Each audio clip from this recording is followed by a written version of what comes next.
Robin Farmanfarmaian, and I want to talk to you a little bit about my new book, The Thought Leader Formula.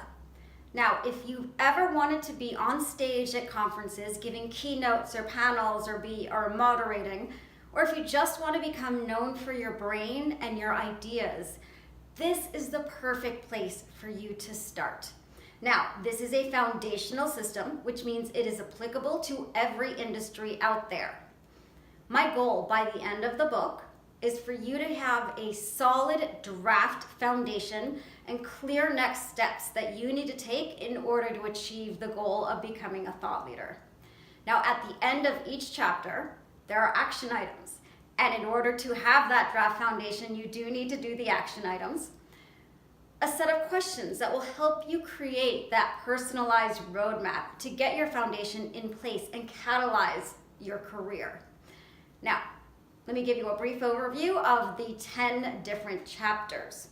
Starting with the intro, we're going to explore how and why thought leadership can benefit you, even if you're not going to become a professional speaker. Say you want to stay with your day job and stay in your career, but you just want to become better known for your ideas. I'm going to break it down for you into different categories, from executives to entrepreneurs to healthcare professionals like physicians, surgeons, and nurses, consultants, employees, lawyers, investors, scientists, and a few others. In chapter 1, we're going to dive into your main goals and your why you do what you do. And then flip on over into skill sets so we can apply the right skills to the right areas. Chapter 2, all about different revenue streams that you can add to your life besides just that one potential revenue stream you have in the form of a salary, if you have that right now. Now, being a thought leader can help you make more money in multiple ways. Chapter 3, we're going to outline how to look at your career and being a thought leader as an actual business. I'm going to introduce you to what I call about my life, which is Robin Inc. I'm going to introduce you to You Inc. Then we move on into chapter 4. We're going to dive into building credibility and confidence so that people can trust you and value your ideas. Chapter 5, all about branding. How to do it, the different components that you need to think about, what's important to include, and how to get that done. Chapter 6, all about the different ways of building content, how to get it in front of the right people to feed your particular well-defined revenue streams, which we've already outlined earlier. And I'm going to dive into creating avatars of your perfect and ideal audience.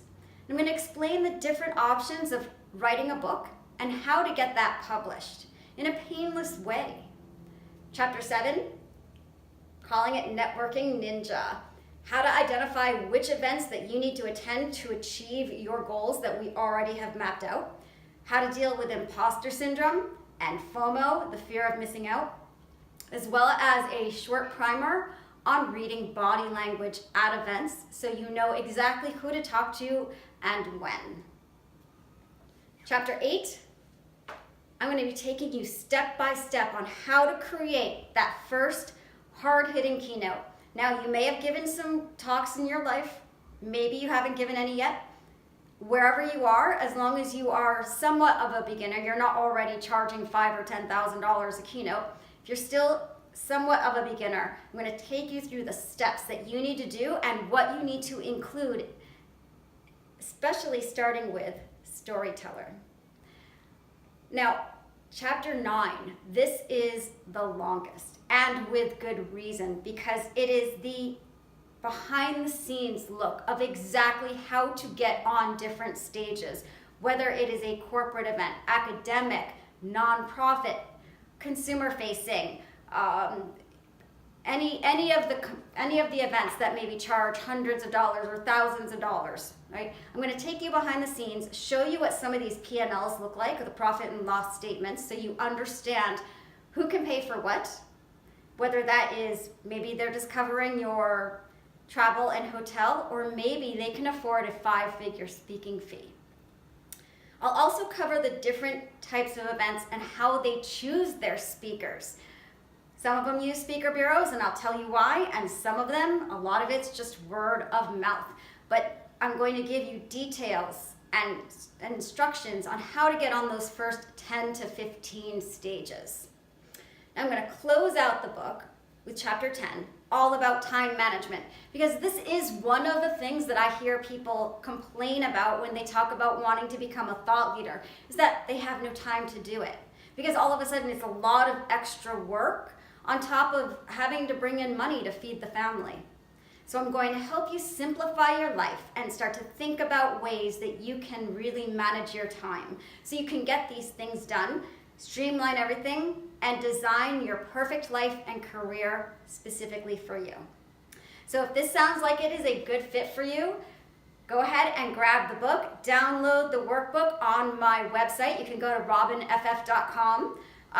The workbook is just a reflection of the book and the questions that you will find at the end of each chapter. And hopefully I will see you on stage somewhere. Good luck.